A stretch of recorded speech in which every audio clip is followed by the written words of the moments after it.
1912 ഈ ആശ്രമം സ്ഥാപിച്ചതെന്ന് പറഞ്ഞു. 14 ആശ്രമത്തിൻ്റെ പ്രവർത്തനങ്ങൾ അതിൻ്റെ ശരിയായ നിലയിലേക്ക് എത്തിച്ചേരുന്നത്. ശ്രീനാരായണ ഗുരുദേവൻ 1928 മഹാസമാധി പ്രാപിക്കുന്നത്.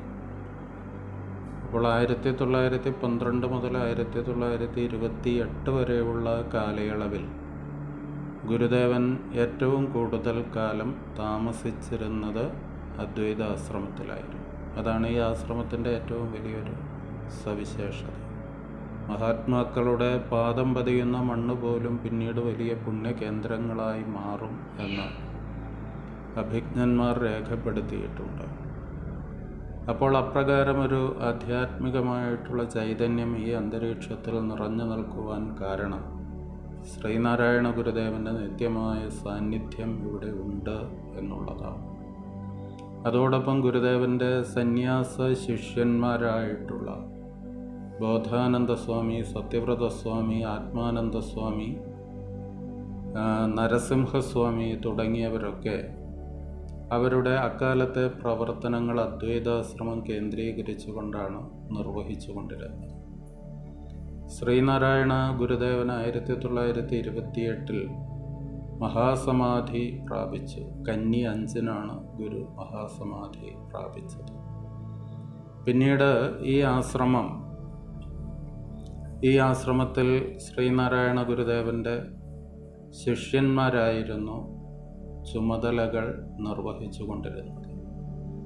ഗുരുദേവ ശിഷ്യരായിട്ടുള്ള ശങ്കരാനന്ദസ്വാമി, മാധവാനന്ദസ്വാമി തുടങ്ങിയവർ അവരൊക്കെ ഗുരുദേവൻ്റെ നേരിട്ടുള്ള ശിഷ്യന്മാരായിരുന്നു. അതുപോലെ ഗീതാനന്ദസ്വാമി തുടങ്ങിയവരൊക്കെ ഗുരുദേവൻ്റെ ഗുരുവുമായിട്ട് അടുത്ത് ഇടപഴകാൻ കഴിഞ്ഞിട്ടുള്ളവരാണ്. ഗീതാനന്ദസ്വാമി പിന്നീടാണ് വന്നു ചേർന്നത് എങ്കിലും ആദ്യം സൂചിപ്പിച്ച ശങ്കരാനന്ദസ്വാമിയും അതുപോലെ മാധവാനന്ദസ്വാമി ഗുരുവിൽ നിന്ന് ഗുരുവിൻ്റെ രക്ഷാവണ്ടി വലിച്ചിരുന്നയാളായിരുന്നു. പിന്നീട് സന്യാസം സ്വീകരിക്കുകയാണ് ചെയ്തത്. ഗീതാനന്ദസ്വാമി, സമ്പൂർണാനന്ദസ്വാമി, അനപേക്ഷാനന്ദസ്വാമി, അതുപോലെ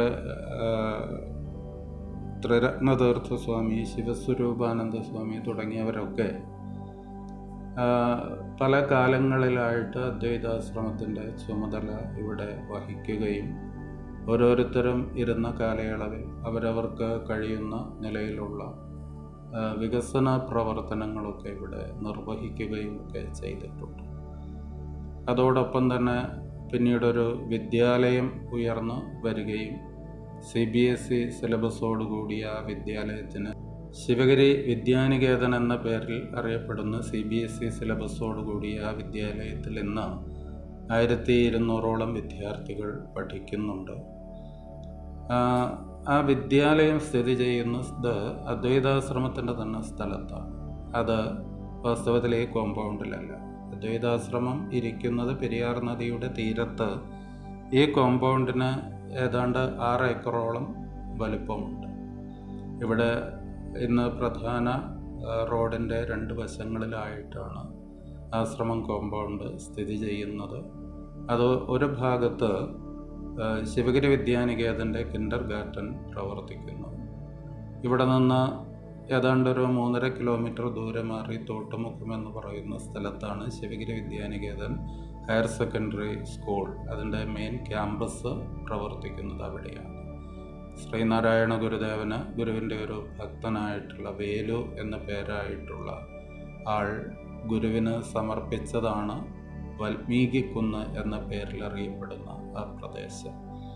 ചെറിയൊരു കുന്നാണ്. ആ കുന്ന് സ്ഥിതി ചെയ്യുന്നത് ഏതാണ്ട് ഇന്നിപ്പോൾ 34 ഏക്കറോളം വരുന്ന ഭൂമിയിലാണ്. അത് ഗുരുവിനായിക്കൊണ്ട് സമർപ്പിക്കപ്പെട്ട ഭൂമിയാണ്. അവിടെയാണ് സഹോദരനയ്യപ്പനും സഹോദരനയ്യപ്പൻ്റെ പത്നി പാർവതി അയ്യപ്പനും എല്ലാം ചേർന്ന് രൂപം നൽകിയ ശ്രീനാരായണ സേവികാ സമാജം പ്രവർത്തിക്കുന്നത്. ആ കുന്നിൻ്റെ ഒരു ഭാഗത്ത് സേവികാ സമാജവും മറുഭാഗത്ത് ശിവഗിരി വിദ്യാനികേതൻ ഹയർ സെക്കൻഡറി സ്കൂളും പ്രവർത്തിക്കുന്നുണ്ട്. എന്ന് മാത്രമല്ല, ശ്രീനാരായണ ഗുരുദേവൻ അദ്വൈതാശ്രമത്തിൽ വിശ്രമിച്ചിരുന്ന കാലയളവിൽ എന്നും വൈകുന്നേരങ്ങളിൽ ഈ കുന്നിൻ്റെ മുകളിൽ പോയി ഇരിക്കുമായിരുന്നു. അതുകൊണ്ട് തന്നെ ഗുരുവിൻ്റെ ഒരു സാന്നിധ്യം നിറഞ്ഞു നിൽക്കുന്ന ഒരു കുന്നാണ് വാൽമീകി കുന്ന്. ആ വാൽമീകി കുന്ന് അതിൻ്റെ സിംഹഭാഗവും കുറേ കാലമായിട്ട് സേവികാ സമാജം ത്തിൻ്റെ കൈവശമായിരുന്നു. അവരുടെ പ്രവർത്തനങ്ങൾക്ക് ഉള്ള ഭൂമി നൽകിക്കൊണ്ട് ബാക്കി ഭാഗം മുഴുവൻ ശിവഗിരി മഠം ഇന്നിപ്പോൾ തിരിച്ചെടുക്കുകയാണ്. അവിടെ ഇന്നിപ്പോൾ ഒരു വിശ്രമ നിലയം നിർമ്മിച്ചിട്ടുണ്ട്. ആ വിശ്രമ നിലയത്തിന് ശിവഗിരി മഠത്തിൻ്റെ സംപൂജ്യനായിട്ടുള്ള പ്രസിഡന്റ് നൽകിയ നാമധേയം ശ്രീനാരായണ ഗുരു വിശ്വശാന്തി നികേതനം എന്നാണ്. ആ വിശ്വശാന്തി നികേതനത്തിൻ്റെ നിർമ്മാണം ഏതാണ്ട് ഒരു വർഷത്തിന് മുൻപ് ആരംഭിക്കുകയും ഇതിനകം പണി പൂർത്തീകരിച്ച് അത് ഭക്തജനങ്ങൾക്കായിട്ട് സമർപ്പിക്കുകയും ചെയ്തിരിക്കുന്നു. അവിടെ ഇനി ഒരു കുന്നിൻ്റെ മുകളിലായിരുന്നു. വളരെ മനോഹരമായിട്ടുള്ള കാഴ്ചകളെല്ലാം അവിടെ നിന്ന് നമുക്ക് കാണാൻ കഴിയും. ഈ പെരിയാർ നദി ഒഴുകിക്കൊണ്ടിരിക്കുന്ന കാഴ്ച ആ കുന്നിന് മുകളിൽ, വാൽമീകി കുന്നിന് മുകളിൽ ഇരുന്നാൽ നമുക്ക് കാണാൻ കഴിയുന്നുണ്ട്. അതോടൊപ്പം ആലുവ നഗരത്തിൻ്റെ മുകളിൽ നിന്നുള്ള മനോഹരമായിട്ടുള്ളൊരു ദൃശ്യം നമുക്ക് അവിടെ നിന്ന് കാണാം. വളരെ വിദൂരമായിട്ടുള്ള പ്രദേശങ്ങളും നമുക്ക് അവിടെ നിന്ന് കാണാം. നെടുമ്പാശ്ശേരി എയർപോർട്ട് ഉൾപ്പെടെയുള്ള കാഴ്ചകൾ നമുക്ക് വാൽമീകി കുന്നിൻ്റെ മുകളിൽ നിന്ന് കാണുവാനായിട്ട് കഴിയും. അതൊരു ഗുരുവിൻ്റെ സാന്നിധ്യം കൊണ്ട് വളരെ പവിത്രമായൊരു ഭൂമിയാണ് എന്നുള്ളത് കൊണ്ടും ആ ഭൂമിയെ സംബന്ധിച്ച് ശ്രീനാരായണ ഗുരുദേവനൊരു സങ്കല്പമുണ്ടായിരുന്നു. ആ സങ്കല്പം ഗുരു പറഞ്ഞത് ഇവിടെ മഹത്തായ സ്ഥാപനങ്ങൾ ഭാവിയിൽ ഉയർന്നു വരും എന്നാണ്. അപ്പോൾ അത്തരം മഹത്തായ സ്ഥാപനങ്ങൾ ഉയർന്നു വരുന്നതിന് മുന്നോടിയായിട്ടാണ് അവിടെ ഒരു വിശ്രമ നിലയം ഇപ്പോൾ പണി പൂർത്തീകരിക്കപ്പെട്ടിരിക്കുന്നത്. അവിടം കേന്ദ്രീകരിച്ചുകൊണ്ട് ഇനി ഗുരുമന്ദിരവും അതുപോലെ ധ്യാന മണ്ഡപം അടക്കം, അതുപോലെ പഠനത്തിന് ശ്രീനാരായണ ദർശനവും മറ്റ് ദർശനങ്ങളും ഒക്കെ പഠിക്കുന്നതിനും യോഗ പരിശീലിക്കുന്നതിനും അതുപോലെ വളരെ ആധുനിക മനഃശാസ്ത്രമടക്കമുള്ള കാര്യങ്ങളൊക്കെ പഠിപ്പിക്കുന്നതിനും ഉള്ള സൗകര്യങ്ങളും ശ്രീനാരായണ ഗുരുദേവൻ്റെ ഒരു മ്യൂസിയം അടക്കം, അങ്ങനെ വലിയൊരു സങ്കല്പത്തോടുകൂടി മഹത്തായ പ്രസ്ഥാനങ്ങളൊക്കെ അവിടെ രൂപപ്പെടുത്തണം എന്നുള്ളതാണ് ശിവഗിരി മഠത്തിൻ്റെ ഇപ്പോഴത്തെ ഒരു സങ്കല്പം. അതിന് മറ്റ് ഒട്ടേറെ വ്യക്തികളുടെയും പ്രസ്ഥാനങ്ങളുടെയും ഒക്കെ സഹായവും സഹകരണവും ഉണ്ടെങ്കിൽ മാത്രമേ അത് സാധ്യമായി തീരുകയുള്ളൂ. ഭാവിയിൽ ആ പ്രദേശം ഗുരു ഇരുന്ന ഒരിടം എന്നുള്ള നിലയ്ക്ക് വലിയൊരു തീർത്ഥാടന കേന്ദ്രമായി പരിണമിക്കേണ്ടതുണ്ട്. അതോടൊപ്പം മനുഷ്യ സമൂഹത്തിന് ആവശ്യമായ വിജ്ഞാനത്തെ പ്രദാനം ചെയ്യുന്ന ഒരു കേന്ദ്രമാക്കി ഈ വാൽമീകി കുന്നിനെ പരിവർത്തനപ്പെടുത്തണമെന്നുള്ള സങ്കല്പത്തോടു കൂടിയാണ് ഇപ്പോൾ അദ്വൈതാശ്രമവും അദ്വൈതാശ്രമത്തിൻ്റെ കേന്ദ്രസ്ഥാനമായിട്ടുള്ള ശിവഗിരി മഠവും ആലോചിച്ച് വരുന്നത്. അതിന് എല്ലാ വിധത്തിലുള്ള സഹകരണങ്ങളും സമ്പന്നരായിട്ടുള്ളവർ പ്രത്യേകിച്ച് ഇക്കാര്യവുമായി സഹകരിക്കണമെന്നുള്ളൊരു അപേക്ഷ ഞാൻ അവരുടെ മുൻപാകെ വയ്ക്കുകയാണ്. അതിന് ഒരു മാതൃക എന്നുള്ള നിലയ്ക്ക് ഏതാനും ദിവസങ്ങൾക്ക് മുൻപ് മെഡിമിക്സ് ഗ്രൂപ്പിൻ്റെ മാനേജിംഗ് ഡയറക്ടറായിട്ടുള്ള ശ്രീ AV അനൂപ് ഇവിടെ അദ്വൈതാശ്രമത്തിൽ ഒരു മന്ദിരം നിർമ്മിച്ച്, ഒരു ധ്യാന മന്ദിരം നിർമ്മിച്ച് ആശ്രമത്തിന് സമർപ്പിച്ചിരിക്കുകയാണ്. ഏതാണ്ട് 45 ലക്ഷം രൂപ സ്വന്തം കയ്യിൽ നിന്ന് ചെലവഴിച്ചാണ് ശ്രീ അനൂപ് ഇപ്രകാരം ഒരു മണ്ഡപം ഇവിടെ നിർമ്മിച്ചു. അവിടെ പ്രതിഷ്ഠാകർമ്മവും നിർവഹിക്കപ്പെട്ടിരിക്കുന്നു. ശ്രീനാരായണ ഗുരുദേവൻ അദ്വൈതാശ്രമം സ്ഥാപിച്ച സന്ദർഭത്തിൽ നദീതീരത്ത് ഒരു പർണശാല സ്ഥാപിച്ച് ആ പർണശാലയിലിരുന്ന് അനുദ്യോഗമായിട്ട് നദിയിലേക്ക് വീക്ഷിച്ചു കൊണ്ടിരിക്കുമായിരുന്നു എന്ന നടരാജഗുരു ഗുരു അരുൾ എന്ന കൃതിയിലും മറ്റ് ഗുരുവിൻ്റെ ജീവചരിത്രകാരന്മാരും ഗുരുവിനെക്കുറിച്ച് ലേഖനം എഴുതിയിട്ടുള്ള കുറ്റിപ്പുഴ കൃഷ്ണപിള്ള ഉൾപ്പെടെയുള്ളവരൊക്കെ രേഖപ്പെടുത്തിയിട്ടുണ്ട്. അപ്പം നദീതീരത്തുണ്ടായിരുന്ന പർണശാലയുടെ അതേ മാതൃകയിൽ, അതിൻ്റെ ഫോട്ടോ നമുക്ക് ലഭിച്ചപ്പോൾ അതേ മാതൃകയിലാണ് ഇന്ന് നദീതീരത്ത് ഒരു ധ്യാന മണ്ഡപം സ്ഥാപിച്ച് ഗുരുവിൻ്റെ ചൈതന്യവത്തായിട്ടുള്ള പ്രതിഷ്ഠാകർമ്മം അവിടെ നിർവഹിക്കപ്പെട്ടിരിക്കുന്നത്. അദ്വൈതാശ്രമത്തെ സംബന്ധിച്ച് ഇനിയും ഇവിടെ ഒട്ടേറെ വികസന പ്രവർത്തനങ്ങൾ നടക്കേണ്ടതുണ്ട്. ഇത് കേവലം ഒരു കോൺക്രീറ്റ് കാടാക്കി മാറ്റുക എന്നതല്ല, അതിലുപരി ഇവിടെ പച്ചപ്പ് നിറഞ്ഞ് വരേണ്ടതുണ്ട്. അനേകം വൃക്ഷങ്ങളും അതുപോലെ ഫലവൃക്ഷങ്ങളും അതുപോലെ പൂക്കൾ നിറഞ്ഞു നിൽക്കുന്ന ഒരു ഉദ്യാനവും ഒക്കെ നമുക്കിവിടെ ഉണ്ടാക്കേണ്ടതായിട്ടുണ്ട്. ഇന്നത്തെ ആവശ്യങ്ങളെ പരിരക്ഷിക്കുന്ന നിലയിൽ നമുക്കിന്നിവിടെ മിക്കവാറും ദിവസങ്ങളിൽ നൂറുകണക്കിന് വിശ്വാസികൾ വന്നു ചേരുകയും അവർ ഗുരുപൂജ നടത്തുകയും ചെയ്യുന്നുണ്ട്. അപ്പോൾ ഗുരുപൂജ നടത്തുമ്പോൾ ശ്രീനാരായണ ഗുരുദേവൻ സശരീരനായിരുന്ന കാലം മുതൽ ഗുരുപൂജ നടത്തുന്നവർക്ക് ഗുരുപൂജ പ്രസാദമായി നൽകുന്നത് ഉച്ചഭക്ഷണമാണ്. അത് ഗുരുപൂജ പ്രസാദം വിതരണം ചെയ്യുന്ന ഊട്ടുപുരയിലാണ് ഭക്തജനങ്ങൾക്ക് ഭക്ഷണം കൊടുത്തുകൊണ്ടിരിക്കുക. ശിവഗിരിയിലും ഗുരുവിൻ്റെ ഗുരു സ്ഥാപിച്ച മറ്റ് ആശ്രമങ്ങളിലുമൊക്കെ ഇപ്രകാരം ഗുരുപൂജ സമ്പ്രദായം നിലനിൽക്കുന്നുണ്ട്.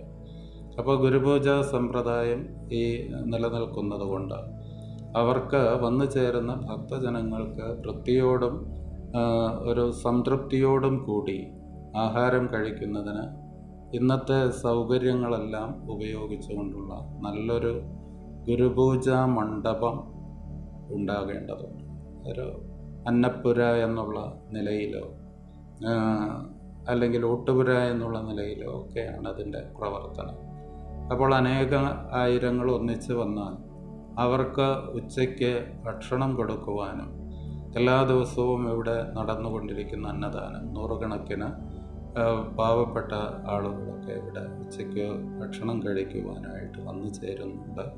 അവർക്ക് സൗജന്യമായി നമ്മളന്ന് ഇവിടെ ഭക്ഷണം കൊടുക്കുന്നുമുണ്ട്.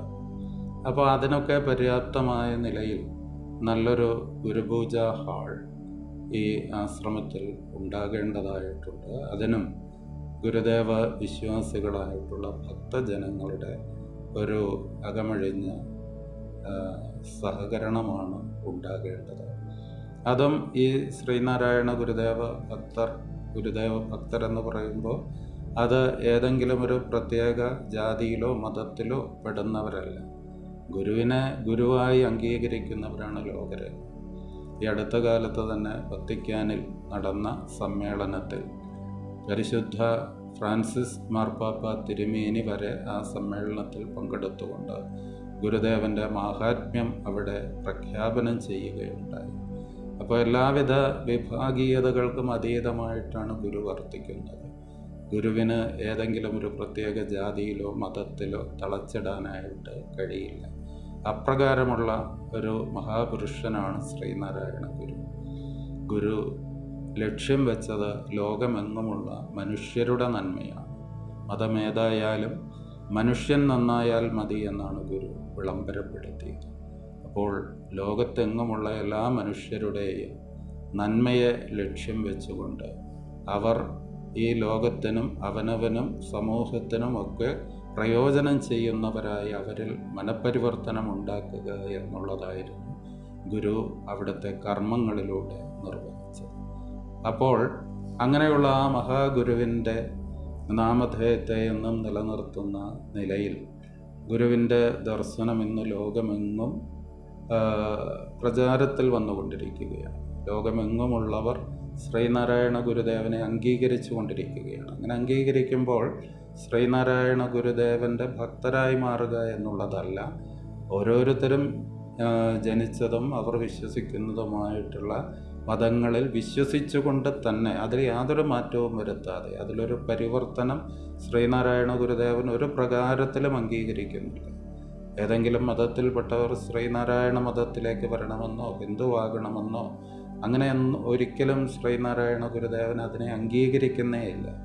ഏത് മതത്തിലും മോക്ഷത്തിനുള്ള മാർഗമുണ്ടെന്ന് ഗാന്ധിജിയുമായിട്ടുള്ള സംഭാഷണത്തിൽ ഗുരു പറഞ്ഞു വെച്ചിട്ടുണ്ട് എന്നുകൂടി ഓർക്കുക. അപ്പോൾ എല്ലാവരെയും ഉൾക്കൊള്ളുന്ന ഒന്നാണ് ശ്രീനാരായണ ഗുരുവിൻ്റെ ദർശനം. അപ്പോൾ ഈ മഹനീയമായ ദർശനത്തെ എന്നും നിലനിർത്തുന്നതിനും അത് ലോകമെങ്ങും പ്രചരിപ്പിക്കുന്നതിനുമുള്ള സംവിധാനങ്ങൾ ഇവിടെ ഉണ്ടാകേണ്ടതായിട്ടുണ്ട്. ആ സംവിധാനങ്ങളുടെ ഒരു തുടക്കമെന്ന നിലയിലാണ് ഇപ്പോൾ ഈ ധ്യാന മണ്ഡപവും അതുപോലെ ശ്രീനാരായണ വിശ്വശാന്തി നിലയവും ആശ്രമത്തിൽ തന്നെ ഒരു ഗസ്റ്റ് ഹൗസും ഒക്കെ സ്ഥാപിച്ചിരിക്കുന്നത്. പക്ഷേ ഇനിയും നമുക്കൊട്ടേറെ മുന്നോട്ട് പോകുവാനായിട്ടുണ്ട്. ഇവിടെ ഗുരു ദർശനം പഠിക്കുന്നതിനും പഠിപ്പിക്കുന്നതിനുമൊക്കെയുള്ള വലിയ സംവിധാനങ്ങൾ ഉണ്ടാകേണ്ടതുണ്ട്. ജാതി മതഭേദമന്യേ എല്ലാവർക്കും ഇവിടെ വന്നിരുന്ന് അവരുടെ വിശ്വാസങ്ങൾക്ക് അനുസരിച്ച് ആരാധന നടത്തുന്നതിന് ഉള്ള സ്വാതന്ത്ര്യവും അവകാശവും ഉണ്ട് എന്നുകൂടി ഞാൻ ഓർമ്മിപ്പിക്കുകയാണ്. കാരണം ഗുരു ഏതെങ്കിലും ഒന്നിൽ പെടുന്ന ആളല്ല എന്നുള്ളത് കൊണ്ട് തന്നെ എല്ലാവരെയും ഉൾക്കൊള്ളുകയാണ് ശ്രീനാരായണ ഗുരുദേവൻ ചെയ്തിരിക്കുന്നത്. അപ്പോൾ അതിന് പര്യാപ്തമായിട്ടുള്ള വലിയ സ്ഥാപനങ്ങൾ ഇനിയും ഇവിടെ ഉണ്ടാകേണ്ടതുണ്ട്. അതിന് ലോകമെങ്ങുമുള്ള സജ്ജനങ്ങളുടെ ഒരു സഹകരണം ഉണ്ടാകണം എന്നുകൂടി സൂചിപ്പിച്ചുകൊണ്ട് ഞാൻ എൻ്റെ വാക്കുകൾ ചുരുക്കുന്നു.